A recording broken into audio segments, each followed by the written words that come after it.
どうしたって許せない夢も止まれない今も誰かのために強くなれるならありがとう悲しみよ。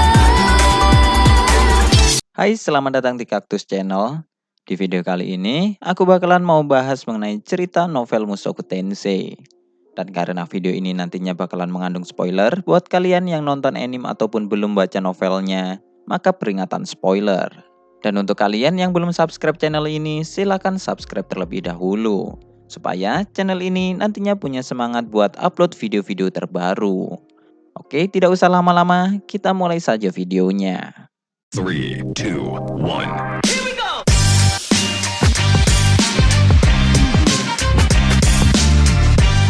Cerita dimulai setelah Rudius menerima surat dari Orsted yang berisikan bahwa Orsted ingin melakukan pertemuan rahasia dengan Rudius di pinggiran kota Saria. Menanggapi itu, Rudius kemudian bersiap untuk pergi. Karena Rudius sudah memutuskan bahwa dia akan bersekutu dengan Orsted, atau bisa dibilang sekarang dia adalah anak buahnya.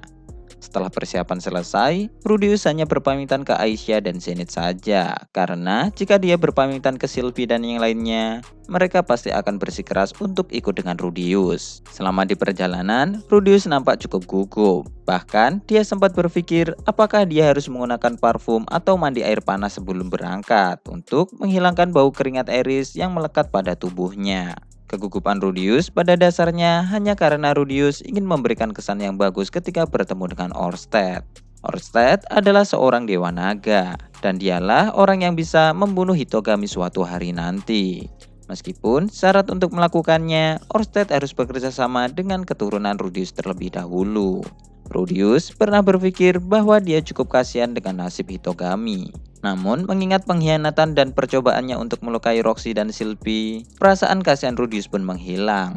Bahkan, Rudius akan bersedia untuk mengikuti setiap perkataan Orsted seperti anjing yang patuh, jika itu berarti dia bisa melindungi keluarganya. Dan kemudian, akhirnya Rudius sampai di gubuk tempat pertemuan rahasia akan dilakukan. Namun, saat Rudius melihat gubuk itu, dia merasakan sesuatu yang aneh pada gubuk itu. Seolah-olah gubuk itu mengeluarkan efek suara dan tampilan yang mengerikan.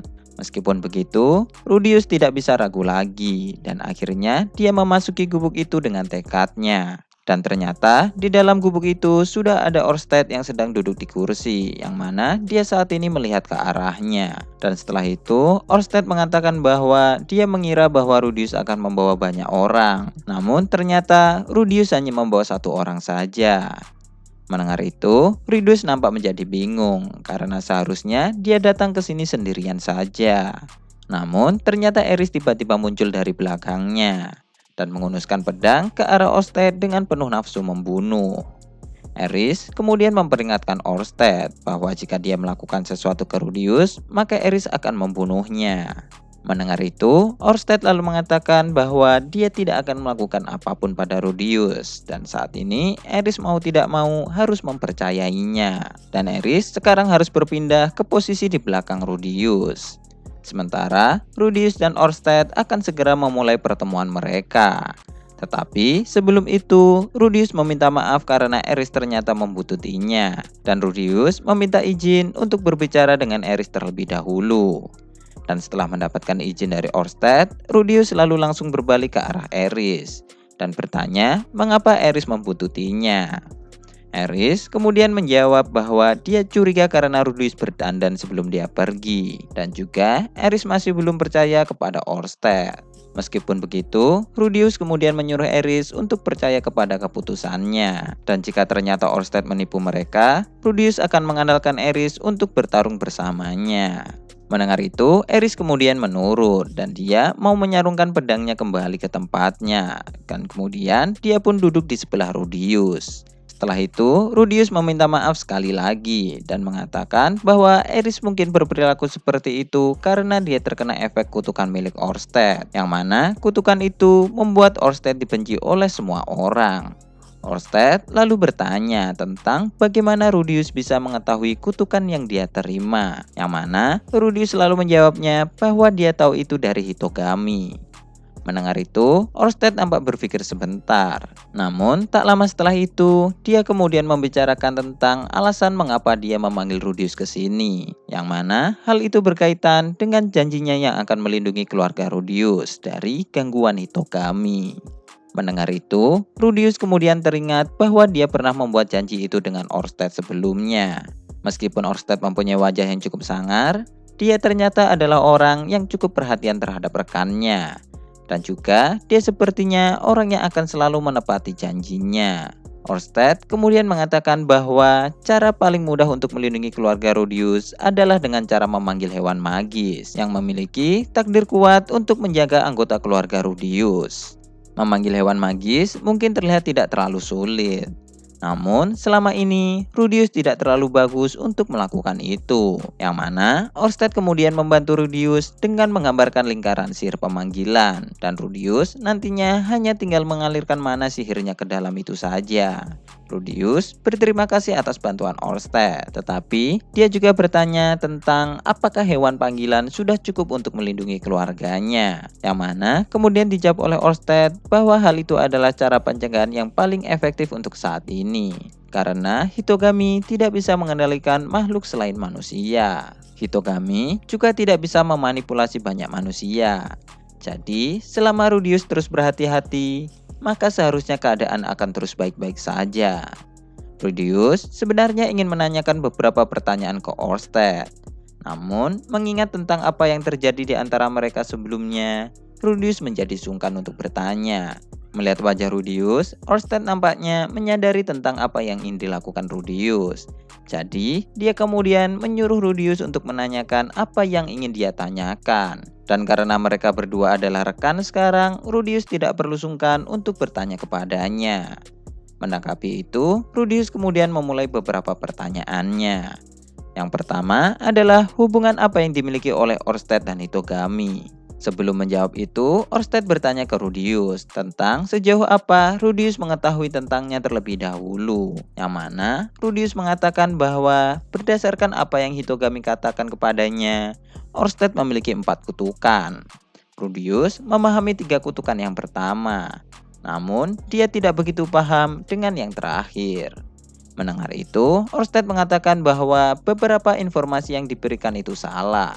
Orsted lalu menjelaskan kebenarannya ke Rudius. Yang pertama, dia sejak lahir memang dijauhi oleh semua makhluk hidup di sekitarnya. Meskipun ada pengecualian untuk orang yang mewarisi darah naga kuno. Dan beberapa kasus seperti Rudius dan Nanahoshi yang merupakan orang yang berasal dari dunia lain. Yang kedua, mengenai Hitogami yang tidak bisa melihatnya, itu bukanlah kutukan, melainkan itu adalah teknik rahasia yang diciptakan Dewa Naga generasi pertama untuk bertarung melawan Hitogami. Dan dengan teknik itu, seseorang akan bisa melihat takdir dan juga menyalahi hukum di dunia ini. Hitogami bisa meramal dan mempermainkan banyak orang, namun dia tidak bisa melakukan hal itu kepada orang yang memiliki teknik ini. Meskipun teknik yang dikatakan Orsted bisa melihat takdir, namun teknik ini tidak bisa digunakan untuk melihat masa depan. Melainkan teknik ini hanya melihat takdir yang seharusnya dimiliki seseorang saja. Teknik ini memang sangatlah berguna, namun meskipun begitu, teknik ini juga membawa efek samping yang cukup besar, yang mana penggunanya menjadi tidak bisa memulihkan mananya secara cepat lagi. Untuk perbandingannya, jika orang biasa memerlukan 10 hari untuk memulihkan mananya, hal itu nantinya akan berubah menjadi 10.000 hari. Yang berarti kecepatan pemulihan akan menurun sebanyak 1000 kali lipat. Dan karena alasan inilah penyebab Orsted tidak bisa bertarung menggunakan seluruh kekuatannya. Karena jumlah mananya masihlah belum pulih. Dan karena pertarungan antara Orsted dan Rudius sebelumnya, mana Orsted sudah terkuras cukup banyak. Jadi, mulai saat ini, Orsted akan mengandalkan Rudius sebagai pengganti kekuatannya. Setelah itu, Rudius juga bertanya tentang apa yang membuat Orsted begitu ingin membunuh Hitogami. Orsted lalu mengatakan bahwa itu karena dia sudah membunuh ayahnya dan juga mengalahkan Hitogami merupakan keinginan dari ras naga kuno. Dan satu-satunya alasan para dewa naga berada di dunia ini hanyalah untuk melenyapkannya. Orsted adalah Dewa Naga generasi ke-100, meskipun ayahnya adalah Dewa Naga generasi pertama. Hal ini bisa terjadi karena sebelum kematian ayahnya telah mengirimkan Orsted ke masa depan menggunakan teknik reinkarnasi. Mendengar itu, Rudius kemudian bertanya tentang sejak kapan Orsted bereinkarnasi, yang mana dijawab oleh Orsted bahwa hal itu terjadi kira-kira 2000 tahun yang lalu. Meskipun ada beberapa hal yang aneh, Rudius kemudian memutuskan untuk percaya bahwa Orsted berkata jujur. Dan setelah itu, Rudius berpindah ke pertanyaan yang kedua, yaitu tentang pengaruh Laplace terhadap jumlah kapasitas mananya. Rudius hanya tahu bahwa Laplace adalah orang yang mengibarkan perang antara manusia dan iblis 400 tahun yang lalu, dan Laplace telah disegel oleh Pelagius dan kedua rekannya. Selain informasi itu, Rudius juga pernah mendengar bahwa Laplace akan dibangkitkan kembali. Mendengar nama Laplace, aura Eris nampak semakin menegang, karena Laplace adalah penyebab semua kemalangan yang dialami oleh Ruijerd. Dan musuh Ruijerd adalah musuh Eris dan Rudius juga. Setelah terdiam beberapa saat, Orsted kemudian mengatakan bahwa sebenarnya Laplace dulunya adalah seorang raja naga. Mendengar itu, Rudius merasa bahwa itu cukup aneh, karena Laplace terkenal sebagai dewa iblis.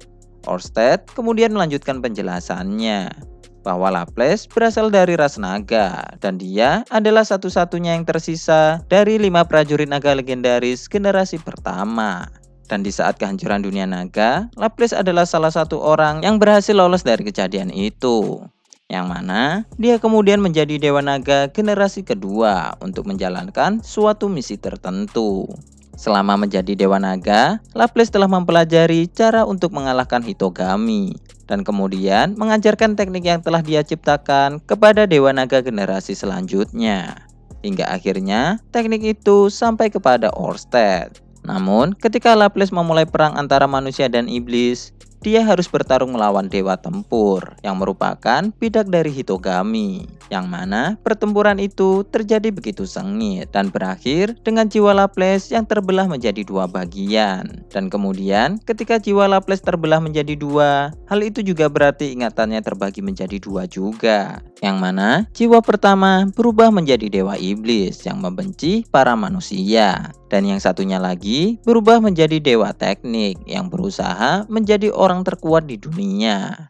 Mendengar itu, Rudius menjadi cukup tercengang karena dia baru saja mendengar kebenaran dari sejarah dunia ini dan juga fakta tentang dewa teknik yang merupakan setengah jiwa Laplace. Dan dari penjelasan Orsted, Rudius dapat menyimpulkan beberapa hal. Yang pertama, dewa naga generasi pertama telah mengirimkan Orsted ke masa depan untuk mengalahkan Hitogami. Yang kedua, Laplace pernah menjadi salah satu dari 5 prajurit naga legendaris yang mengkhianati dewa naga generasi pertama waktu itu akibat pengaruh dari Hitogami. Namun setelah Laplace sadar dari pengaruh Hitogami, dia kembali berada di pihak dewa naga. Yang ketiga, ketika dewa naga generasi pertama mati, pada saat yang sama juga dunia naga itu telah hancur, dan Laplace adalah salah satu orang yang berhasil selamat. Yang keempat, Laplace pasti tahu bahwa di masa depan akan muncul ras naga terkuat, yaitu Orsted. Jadi, Laplace kemudian mengembangkan dan menurunkan teknik-teknik untuk melawan Hitogami ke setiap penerus dewa naga selanjutnya.